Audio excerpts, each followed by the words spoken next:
Victory Monday. It's been over 2 months. It's true. They actually did win that game. I mean, I'm happy to win, but it looked like we were going to throw it away.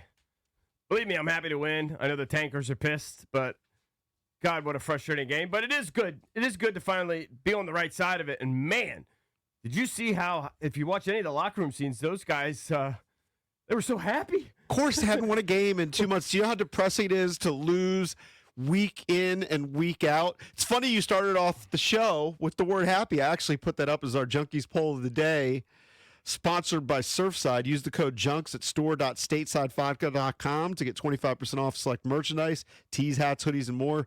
It's Christmas season. Use that code JUNKS at store.statesidevodka.com. It's, are you happy that they won?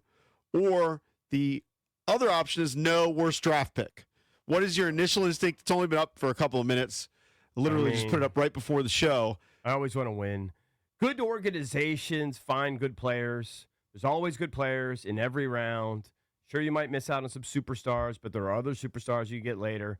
I want to win those games. There's only 17 of them. Maybe in the last week, I could lay down in a meaningless season, but I can't lay down in week 14 or whatever. I just can't do it. And you don't want your players to get used to losing. I agree. 100%. You got to build some positive habits. Now, there's not necessarily carryover from year to year, but I just think winning culture matters. And, yeah, it's better to win than to lose. Makes everybody feel better about everything. Doesn't mean that there's still not going to be a massive overhaul of the roster. Of course there's going to be. And you don't want to lose to a division team like the Giants. You beat them earlier this year. You beat them again, 29-21. I think it's a good thing to win a game. Of course it is. I'd like to win. Honestly, if you ask me right now, I would like to have 7. I'd like to have 7 wins. Sure. To salvage, the difference between being just humiliating and horrific and like a 3 or 4 win team. And hey, a 7-win team is not great. That's bad, but it's way better than a 3 or 4 win team, in my opinion. So I would like to run the table. Do I think we're going to? No. Could we lose the next 3? Yes.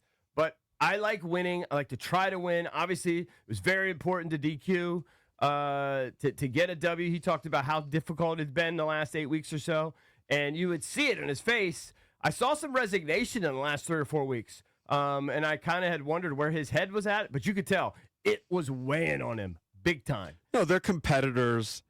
They want to win. I think it's a good thing. Right now, about 30% are saying no, worst draft pick. Mm-hmm. But especially in the NFL, this isn't the NBA. You can get good players throughout a draft. Of course. I've always said that. And there are the organizations that are perennially on top.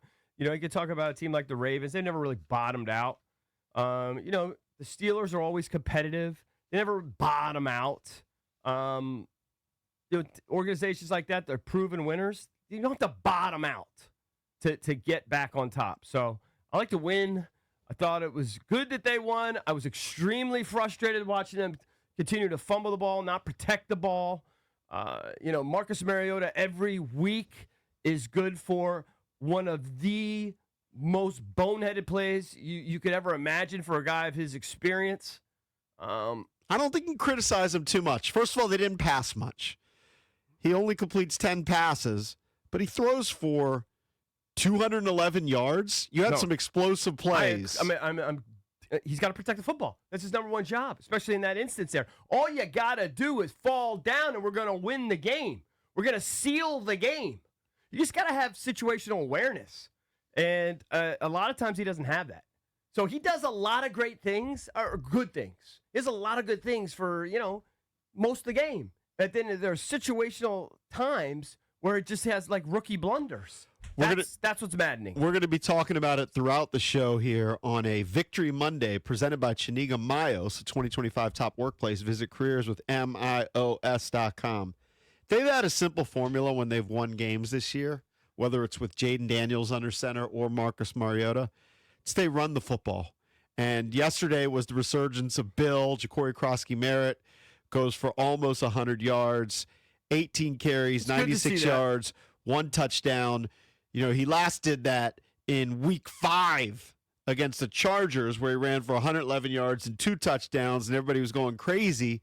Then in his next 4 starts, back when he was a starter, after that big game where he goes for 111 against the Chargers, he has just 157 yards and 0 touchdowns the next 4 games.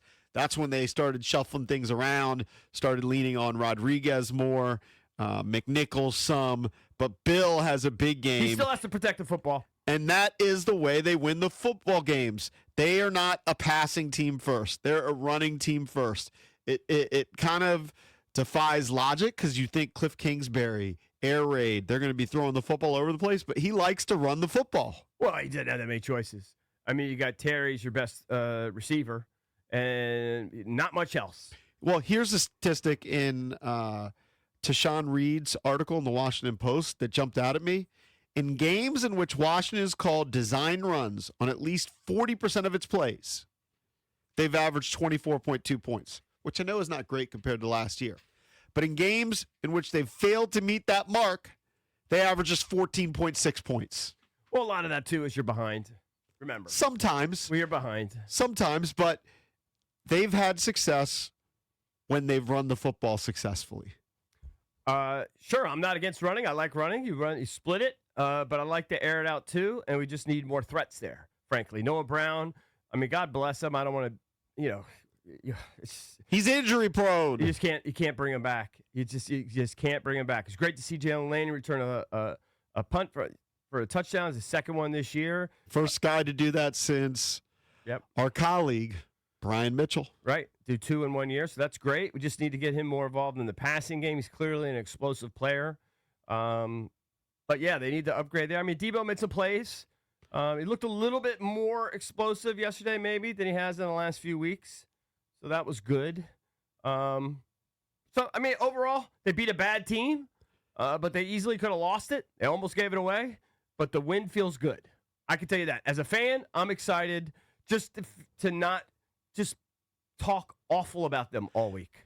1-800-636-1067 is the number if you want to chime in. How are you feeling after this win? There are a lot of fans who are conflicted and think they should just lose out. Who wants to lose 12 games in a row? I'll tell you who doesn't. Dan Quinn. For sure. Dan Quinn doesn't want to lose 12 games in a row, and that's assuming you lose the next 3 because you're facing tougher opponents.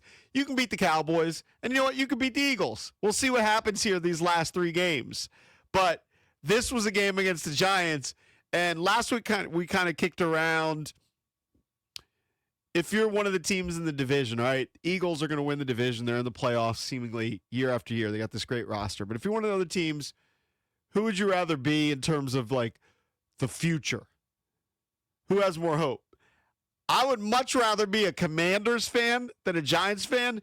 I know the Giants have Jackson Dart, and they'll have Scatteraboo coming back. But a 2-12 team with that defense, they have names on that defense. They can't stop the run. They're a mess. I'd much rather be the Commanders. Well, assuming that we have Jaden back healthy and playing and you know. And you got to see what Terry means to this team the last 3 weeks. Yeah, he's so huge. I mean, you saw it in the Denver game.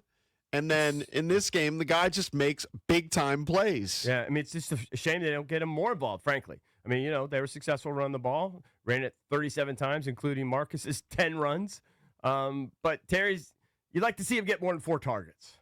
But, he did enough. He did enough, and the touchdown, the way to finish that play was really, really nice to see. Terry's reminding everybody of why they gave him that deal, and it's just unfortunate that he had those injuries. Who knows what could have happened this season. Not to say it would have been markedly different, but you might have a couple more W's if he was available. No question. I mean, he's had limited time, and in that limited time, he's got 26 catches for 409 yards. He's averaging 16 yards a catch. Yep. He's showing he's still Now, explosive. I think Debo's been solid, but Debo's yards per catch is really low. Terry is the explosive player you needed. Oh, 100%. Debo's been a key cog, but, they use him with all those little bubble screens and everything. It's hard to average 12, 13, 14, 15 yards a catch when they throw you a 1-yard slant or whatever, the bubble screen. So, they each have their roles. We just need more. So you can vote on our poll of the day at Junks Radio. I'm happy they won.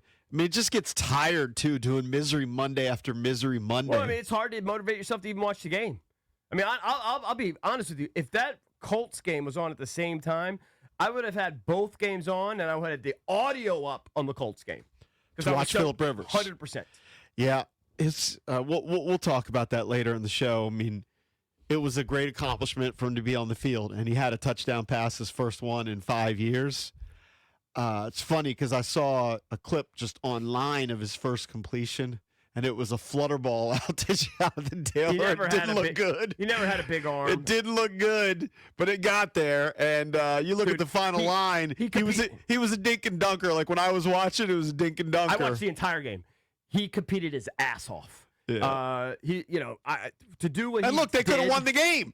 He let him go on a drive to go ahead touchdown with 37 seconds to go. I mean, mostly because of the Colts defense, but Seattle needed a 58-yard field goal to win it. Yeah, I think it was a 58-yarder. 57, 56, whatever. But he competed, he managed the game, and he gave them a chance to win. No doubt about it. All right, we'll be talking about it throughout the show as we go around the NFL. Plus, John Kime from ESPN will join us at 7 to talk Commanders. We'll do our colleague check-in with Danny Rouillet from the Grant and Danny Show at 8. If you want to chime in, 1-800-636-1067 is the number. The Commanders snapped their 8-game losing streak Come on, Valdez. with the win over the Giants, 29-21.